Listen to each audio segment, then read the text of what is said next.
Hi, everybody. Yeah, that was a short opening, wasn't it? Yeah, well, I decided that tonight's story, just that was going to be all it kind of needed. I had a little different time with putting together the opening for this, and I just wanted to dive right into the book. Hi, everybody. It's me, it's Gretchen. Welcome to Story and Art. And this is episode, as I was going, 452. And it is a premiere tonight because I am probably on the road to grandkids or someplace off where I can't do a live. So I didn't want you to miss out on stories. So I am bringing this one to you tonight, and it is a pretty amazing book. It is a nonfiction about a young girl that made a huge amount of difference and pretty incredible. Just a pretty incredible book. The book is called All the Way to the Top, and it is by, let me go here. There we go. It's by Annette Bay Pimentel. And she said there's 5 things about her. My mother had a rule that I and my 6 siblings had to read one nonfiction book for every fiction book. As long as I could find a book in the Childhood of Famous Americans series, I obeyed her rule. That is, if you could count those books as nonfiction, they'd be considered historical fiction today. Yes. Otherwise, I blithely ignored the rule and devoured novel after novel after novel. I thought I didn't like nonfiction. Yeah. Ha. 2. I love libraries. Many libraries have digitized historical documents, so I can do a surprising amount of research on my computer at home. Wow, that's pretty cool. Of course, but I also love spending time in special collections. Oh gosh, they're the best. Or archives. I spent nearly a week at the Barcroft Library researching Mountain Chef. Haven't read that one. The best nonfiction picture books are the stories well told. I like to get people to tell me their own stories. Jennifer Keelan and I talked a lot to get the details to tell her story all the way to the top. I also got to talk to Bobby Gibb before I published Girl Running. The longest I've ever lived anywhere is 7 years, and I recently spent several years living in Europe and Africa, so I can grocery shop in many languages. That's good to know. And I'm the 5th child of a 5th child of a 5th child. I married a 5th child, and I have 5 plus 1 children. And that's a true story. Whoa. That's pretty amazing. She is the author of this book, and the illustrator is Nabi Ali. And they had a portfolio, so I had to go to a couple of sites to find information. This is on the Into 25 Under 20. Is drawing a new chapter for children's literature. Talks about that was in college on track toward a degree in international relations when he decided to make a risky life change. He wanted to become a professional artist. Wow. I felt so miserable after every single day at class, and coming back to my dorm, the only thing I could do to cheer myself up was to draw. It took me a year to figure out I didn't want to be a lawyer or sorting papers at the UN, so I dropped out of my university and transferred to art school to major in animation. Wow. But Nabi didn't want to be just any artist. He wanted to be the kind of artist who is proud of his Tamil Nadu heritage, proud of being Thirunar, a cultural gender identity in Tamil society, who brings his identities and values to work every day. That's cool. Now Nabi is a professional illustrator for children's books, literature, rendering marginalized representation in beautiful works of art. Oh, yes. And this book is really, really a fascinating book about, I found it wonderful to look at the power that children have and when they are given the opportunity to express themselves and to push their power, what they can do. So let me get this book up and going, and let's get on to the story. All the way to the top. How one girl's fight for Americans with disability changes everything. Here's the foreword. Her foreword by Jennifer Keelan-Chaffins. I was born with cerebral palsy, which means that I use a wheelchair to help me get around every day. From a young age, I learned that buses, museums, libraries, and even schools were accessible to my able-bodied peers, but not accessible to me because there were no wheelchair ramps. Imagine not being able to join in with your friends because you can't get into a building where they're meeting. I felt left out, and I did not like being separated from everyone, especially my younger sister, Kaylee. As my family and I realized that people with disabilities were not treated as equally as able-bodied people, we decided to join the disability rights movement to help change things for the better. I participated in my very first protest in Phoenix, Arizona in 1987, when I was 6 years old. This was the first time I saw other people with disabilities protesting for their rights to be recognized as equals. At first, I didn't know quite what to think, but after carefully observing the adults at this protest, both my sister and I realized that people with disabilities had the right to be treated like everyone else, and that Kaylee and I did not have to be separated. As one of the very few young children who got to be closely involved in the disability rights movement, I recognized that I had a very important responsibility placed upon me. I wasn't just representing myself. I was also representing my generation and future generations of children with disabilities who also felt left out as they struggled for the same rights as everyone else. It was this responsibility that led me to participate in a big protest called the Capitol Crawl, a decision that a lot of people say helped convince Congress to pass an important law for the disability rights movement, the Americans with Disability Act.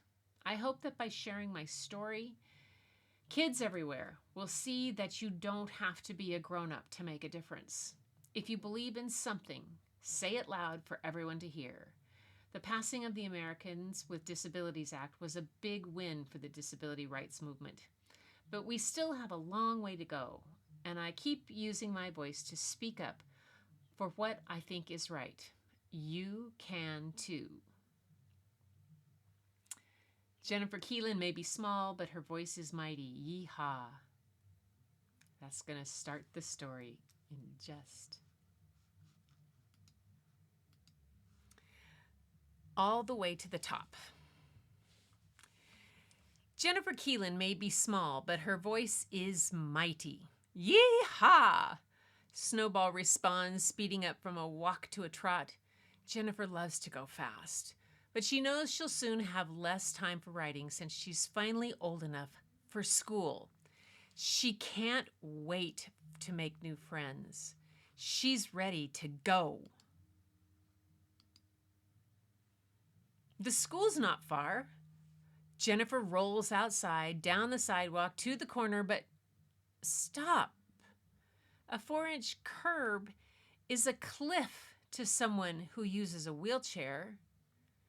Her grandpa eases her wheelchair over the curb. Though the drop jolts Jennifer, she makes it to the building. But stop. The school says Jennifer doesn't belong there because she uses a wheelchair? Instead, Jennifer and her mom find a different school that says she can attend kindergarten, but only for part of the afternoon when lunch is over. As Jennifer rolls in each day, everyone is already busy. She has to figure out what's going on and how to join in. Since most of the kids never met someone who uses a wheelchair, her classmates are confused and even a little scared. "You'll never be one of us," some of them say. Jennifer knows they're wrong. She's just a friend waiting to happen. But how do you change someone's mind? She's not sure, but she's not about to give up.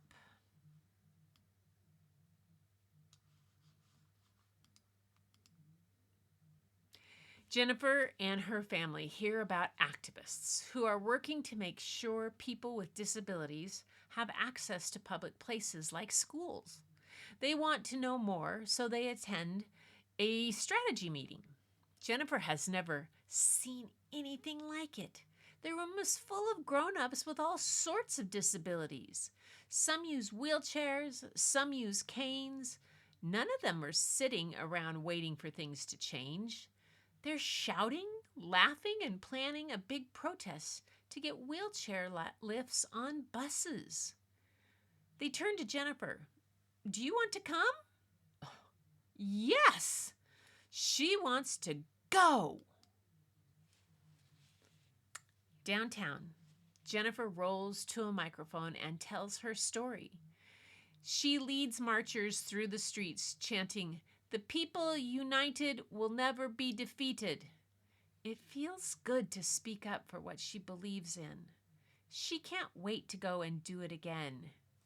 She's raring to go. She protests in Phoenix, rolls through streets in San Francisco, waves signs in Montreal. The demonstrations don't always change people's minds, but Jennifer is used to that.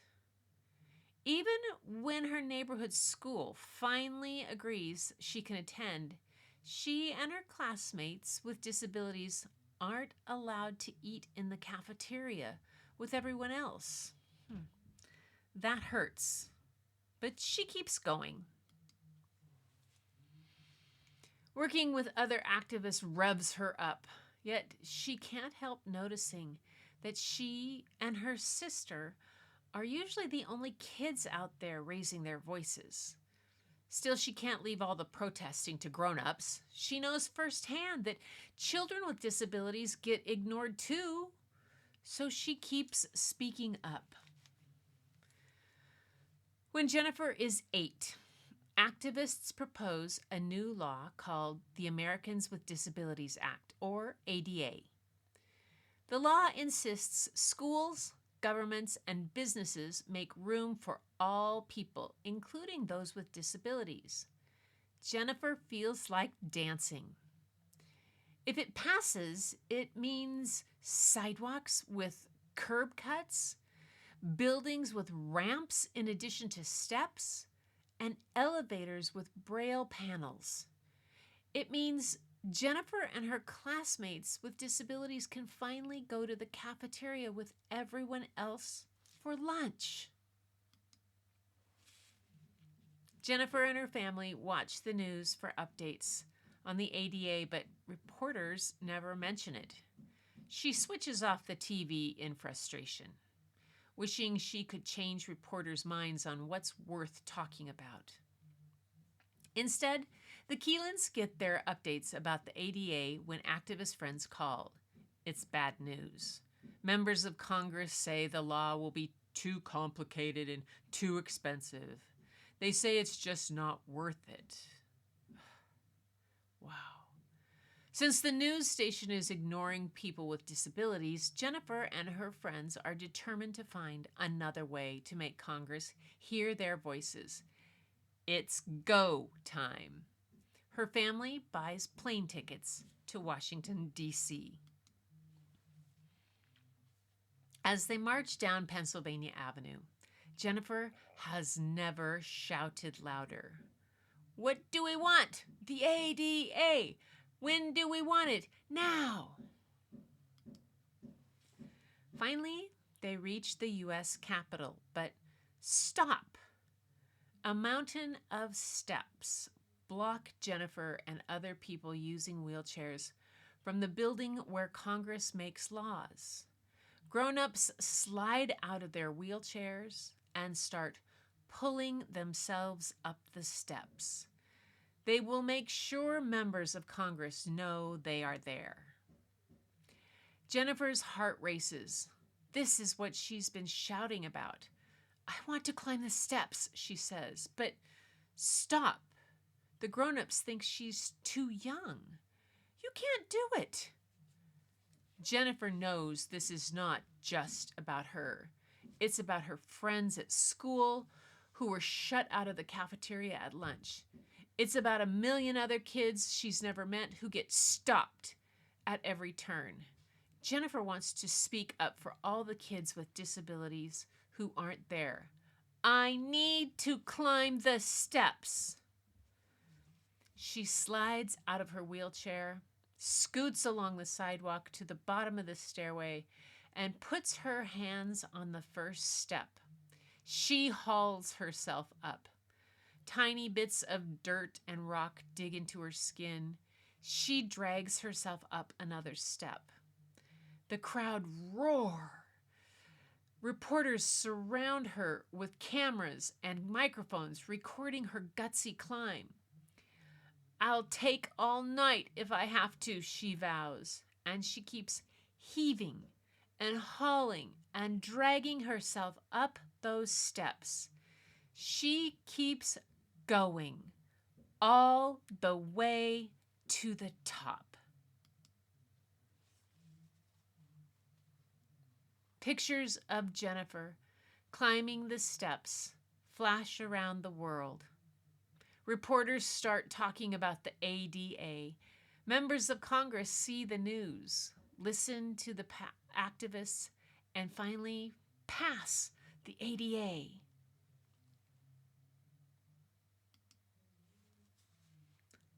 Laws like the ADA don't change things overnight. Entrances have to be rebuilt, sidewalks redesigned, buses re-engineered. Slowest of all, minds have to change. So Jennifer will continue shouting and waving signs, organizing and explaining. She will continue fighting for what she knows is right.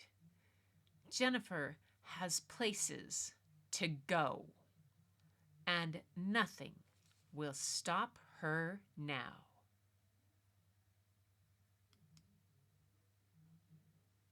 And there is a picture, some discussion pages here in the back of the book about what is a disability and fighting for rights, and about telling them that they can't catch cerebral palsy. Oftentimes in school, the children would see kids that were different and they didn't understand. And could they get the same thing? It's a valid excuse that children often have. Or not excuse, but it's a valid fear that they run across. And unless we educate, how are they going to know? Access for everyone, problem or person we will ride, a law for everyone, the Capitol Crawl. The Capitol Crawl was a demonstration designed to convince lawmakers to pass the ADA. The dynamic crawl up the Capitol steps was planned in secret, and adult planners told Jennifer she shouldn't do the climb. They worried both that it would be too difficult for a child and that people watching would assume adults with disabilities are childlike. Wow. But Jennifer wanted to represent kids with disabilities. That day, Reverend Wade Blank advised her, do what's in your heart. So she climbed. And here it says, March 12th, 1990, Jennifer Keelan left, joins the disability rights activists as they crawl up the steps of the U.S. Capitol in Washington to draw support for the proposed bill. The group of about 1,000 people rode in wheelchairs down Pennsylvania Avenue from the White House to the Capitol. And there it goes. There's a timeline. So Jennifer, in 1990, she participated in the Capitol Crawl. In 2008, Congress passes amendments to the ADA to restore protections that court rulings had removed. And then in 2017, Jennifer graduated from Arizona State University. Maybe Jennifer may be small, but her voice is mighty. Nothing will stop her now. Wow. That is a great book.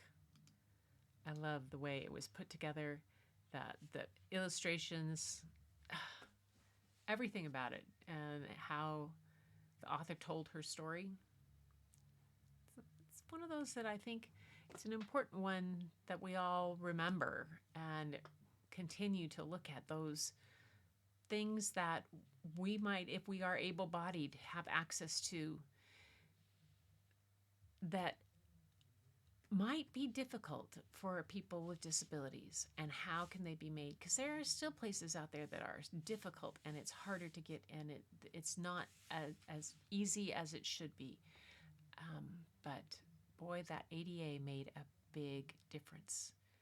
And then restoring the rights that were back in 2008 when the amendments passed to restore protections. That's pretty amazing. So I hope you guys enjoyed tonight's story of Jennifer Keelan and all the way to the top. And that's my story for tonight. It was one that reminds me that I'm very thankful for what I'm able to do, and I'm very thankful that there are people out there who fight for the right for everyone to have equal access to places like schools and libraries, and that it's really important as we're approaching, yep, October 1st, we're approaching that banned book week, that it's important that we really support and fight for equal access to all areas, to all places, and also to all books. So everybody, until next time, keep looking for the beauty hidden in plain sight. It's all around you. But the first place you'll find it is when you go look in the mirror and give yourself a high five and go off into your week and fill somebody's bucket. Thank you for joining me for Story and Art, and I will see you next time. Not you, not her, not him or them gon' stop me from getting mine now. Not you, not her, not him or them gon' silence my rising inner child. And every time I look up in the sky, I know it'll be alright, yeah. And every time I look up in the sky, I know it'll be alright.